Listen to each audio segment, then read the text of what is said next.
Hey everybody, welcome to This Week in Sports. I'm Sean. So yesterday we came one game closer to see who's going to be in the NBA Finals. Miami Heat beat the Indiana Pacers in Game 5 of the Eastern Conference Finals, and they lead the series 3-2. But so far, on the Western Conference, the Spurs swept the Grizzlies. This is the second team that they have swept this year's postseason, and this is the first time a team has been swept in the conference finals since 2003 when the Nets swept the Detroit Pistons. As soon as the Grizzlies were swept and out of the playoffs, Quincy Poindexter went to Twitter to ask Miss Tennessee Chandler Lawson out on a date. Apparently, he has been successful. Now, I don't know about you, but if this is the way to ask out girls these days, I'm all for it. Especially Miss Americas. Also in NBA news, the Sacramento Kings sale has been approved to a group. It's going to stay in Sacramento, which is good news, especially for Kevin Johnson, the mayor of Sacramento, who's actually been fighting really hard to keep the team in town. This team is very heavily supported by Sacramento. They have a lot of fans in the area that constantly go to games and show them true support, unlike a lot of other cities where it might not be that case, considering they are a small market. So for them to lose this team, if they were to lose it to Seattle, which the NBA stopped from happening over the last year or so, it would have been a big loss to the city of Sacramento and that county. Because people not only come from Sacramento, you got the surrounding cities that people go to Sacramento to go watch the team play. So this is a big thing. I'm happy that they're staying there. The Moose are going to take a lesser percentage of ownership in the company, and the group that's buying it are going to hold a majority of the percentage of ownership. So good luck to that. Hopefully it turns out okay and continues to succeed. On to NFL news, there's been some injuries through this offseason. Rob Gronkowski of the New England Patriots is going to have surgery on a disc in his back. Hopefully he'll be okay. He's going to miss the rest of off-season workouts up until at least training camp. He's already gone through some surgeries over the past year that have been very strenuous, I guess you could say. He's already had 4 surgeries on his arm that he broke last season. The most recent one was to clear out an infection. So hopefully he gets him back 100%. He has been dealing with these injuries a lot, and hopefully it doesn't carry over into the season because he is one of the up-and-coming tight ends, one of the best in the league, and you don't want to see his career hampered by some of these injuries. Also, the Raiders' first-round pick, DJ Hayden, has been hospitalized, as well as been taken out of practice until at least training camp as well with an abdominal injury. If you don't know, DJ Hayden also had a burst blood vessel before, when he was in college. His senior year was near fatal. He actually was able to recover and get back to the field, and now he's in the NFL. But also, just as with Rob Gronkowski, I really hope that this does not affect him and his career, because he is one of the top defensive players in this year's draft, if not the best corner.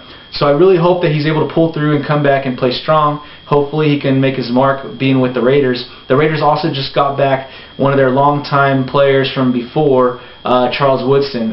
So hopefully they can team up and form a formidable backfield on the defense. So good luck to DJ Hayden and Rob Gronkowski. Hopefully they get back on the field pretty soon. In UFC news, Myesha Tate has replaced Cat Zingano as one of the Ultimate Fighter coaches. This is the first season of female season of the Ultimate Fighter, and she's going to be Myesha Tate is going to be coaching as well as Ronda Rousey, and they will meet up in one of the pay-per-views later on. It'll be the Ultimate Fighter Championship Challenge pay-per-view. That one will be a pretty good fight. I was really excited to see Cat Zingano fight Rousey, but this will be good as well. I remember when Zingano fought Tate, I thought the fight was pretty good. I definitely enjoyed the fight. It was pretty good, and they definitely surprised me and definitely came out like serious and ready to knock some heads. And I want to see the same thing from Tate and Rousey. I know Rousey is a definite badass and pretty much can whoop almost anybody. So we'll see where this goes. Let's see if she can get underneath Rousey's skin, maybe enough to throw her off her game, or if Rousey's just going to dominate, considering that's what she does.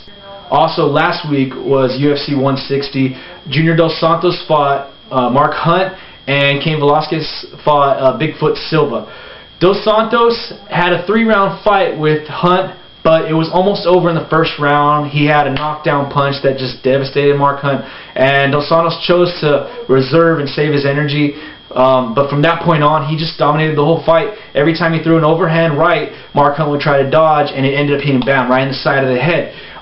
This is the first time I've ever seen this, but Mark Hunt was literally bleeding out of his ear. Not his ear bleeding, but out of his ear. It was so like gnarly. I was kind of scared for him that he busted his eardrum, and next thing you know, he's going to be walking for the rest of his life at an angle. I just thought it was going to be really cool and really weird, and I was just scared the what out of me. Hopefully Mark Hunt is alright. Hopefully he's all healed up. Dos Santos is looking now to have a title fight again. This title fight would be against Cain Velasquez because Cain Velasquez beat Bigfoot Silva in the first round. Cain Velasquez has really impressed me since he became the champion. He's really just shot down every opponent he's had.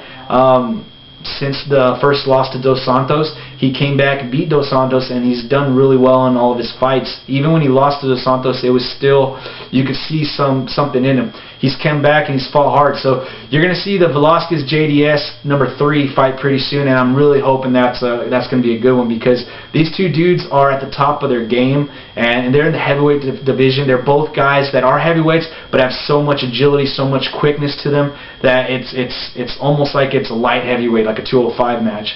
I'm really excited about this. I'm really excited about the women's side of things over there in UFC.